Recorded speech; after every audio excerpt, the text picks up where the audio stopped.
Drake's new album, Iceman, will make him over $1 billion. But he didn't just drop an album, he shifted the entire music industry.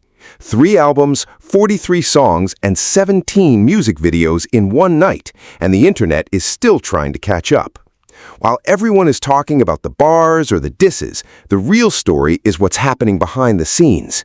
This was not just a comeback, it was a billion-dollar chess move that Drake has been working on for 4 years, led by him and his closest friends.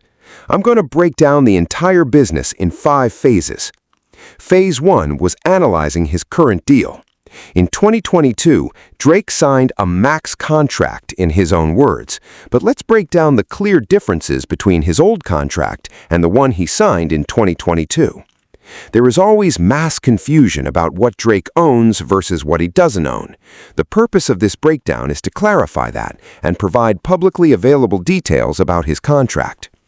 All the albums from Thank Me Later up until Scorpion are owned by UMG in terms of masters, although they revert back to Drake after 35 years. This was a traditional record deal. Publishing was also largely controlled by the label.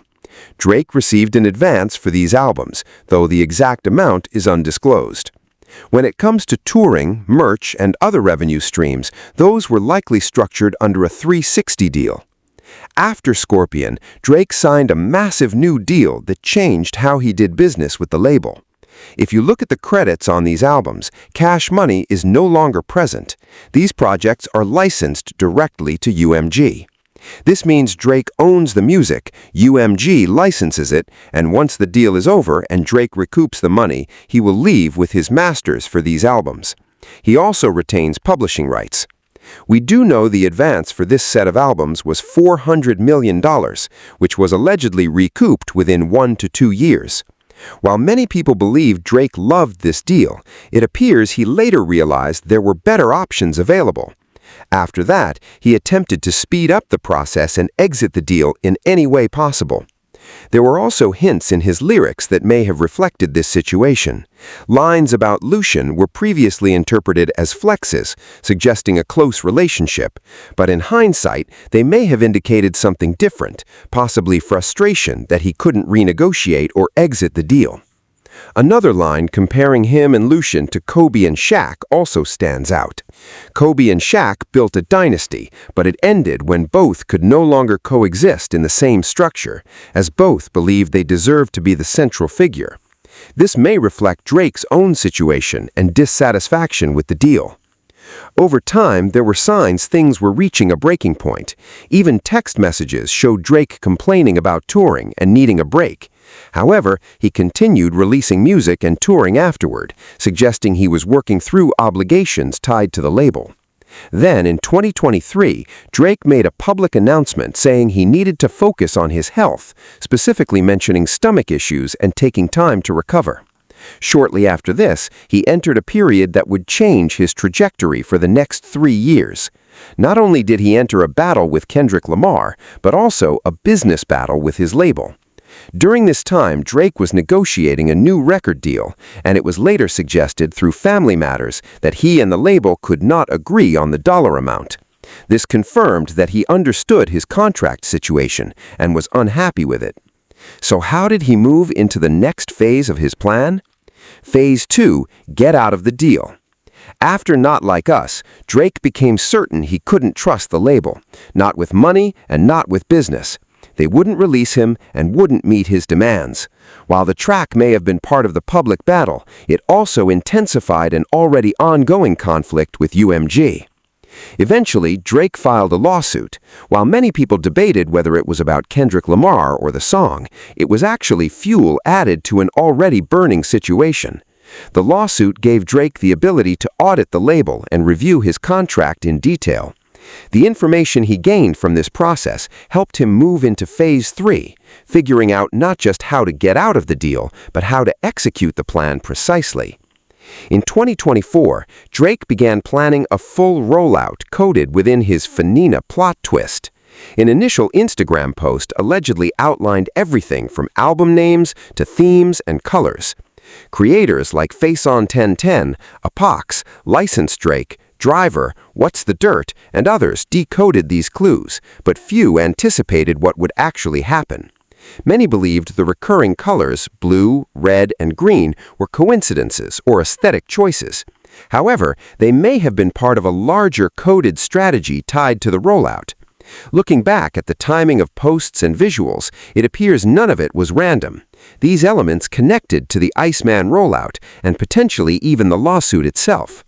It suggested that Drake's legal team reviewed contract fine print in detail and possibly compared his deal with other UMG contracts. They may have been analyzing obligations tied to specific releases, including projects like 100 Gigs, which may have been a test to observe how the label would respond. The delay around Iceman may not have been due to hesitation or scrapped ideas. Instead, it may have been a methodical strategy to structure releases in a way that ensured he could exit the deal properly. There is also speculation that collaboration albums may not count towards contractual obligations. This raises examples like Her Loss and Some Sexy Songs for You. Some people compare Drake's strategy to Frank Ocean, but the situations differ. Frank Ocean released one album under a label and then another independently. Labels later adjusted contracts to prevent similar moves. Drake's approach, however, appears to be about coordinating multiple releases strategically and simultaneously to fulfill obligations while positioning himself to renegotiate or exit the deal. This leads into Phase 4, which Drake may have hinted at in The Heart Part 6. While most artists rely heavily on labels for marketing, budgets, radio relationships, and team support, Drake appears to have executed everything independently with his own team. What he has demonstrated over the past 2 years is essentially proof of concept. He is showing that as the biggest rapper in the world, he can execute a multi-year rollout independently, multiple albums, large-scale productions, cinematic episodes, installations, brand collaborations, and more, without major label support, even financing much of it himself. As described in a production breakdown for Iceman, large-scale promotional elements like projections on the CN Tower were executed as part of this rollout, demonstrating the scale and ambition behind the project. They're using 75 projectors, which alone cost $15 million. The CBC roof is just one location where these are set up, while 2 other installations are positioned at ground level around the CN Tower. This entire project began just 3 weeks ago, when Toronto's Anio Mohabir received a call from Drake's team, also known as Dream Crew. He has worked on marketing stunts for Drake in the past and even contributed to previous large-scale activations. Dream Crew reached out with Drake's vision and asked whether it was even possible to execute. While the immediate answer was naturally yes, Mohabir requested time to properly assess the scale of the idea. After reviewing it, he proposed focusing on the CN Tower, and the team immediately agreed. From that point, testing began right away, with only about 3 weeks to execute the project. The production was far from simple. Around 40 projectors were sourced from Canada, while the rest had to be shipped from Germany. Some required highly specialized lenses that were sourced from Dubai. Beyond just projecting the design, the team also helped create it. In total, nearly 300 people worked on this single project. According to the production team, most people are familiar with a standard 4K TV, but this setup delivered what is essentially a 13K display on each side of the CN Tower. This isn't just a flex, it's a statement. It demonstrates that the entire execution can be done without label support. As also discussed on the Joe Budden podcast, the production was widely praised. The team described it as a cinematic-level execution and highlighted the scale and budget involved, suggesting it represented a level of wealthy independence. The discussion also emphasized that Drake appears to be doing all of this independently, without visible support from UMG. The sentiment was that the label does not seem to be directly involved in these large-scale activations. Everything being shown ties back to a broader narrative: the blue, red, and green imagery, the rollout strategy, and the overall visual identity.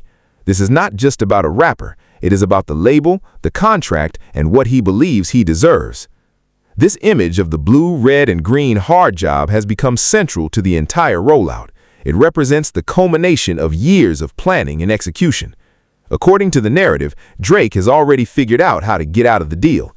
However, exiting the deal is only one part of the process. The next step is getting the money. Even if the rumored private equity deal does not materialize, the argument is that Drake will still generate massive earnings through future label negotiations or a new deal, along with what is expected to be one of the biggest hip-hop tours ever. There has also been speculation about a potential $2 billion private equity deal.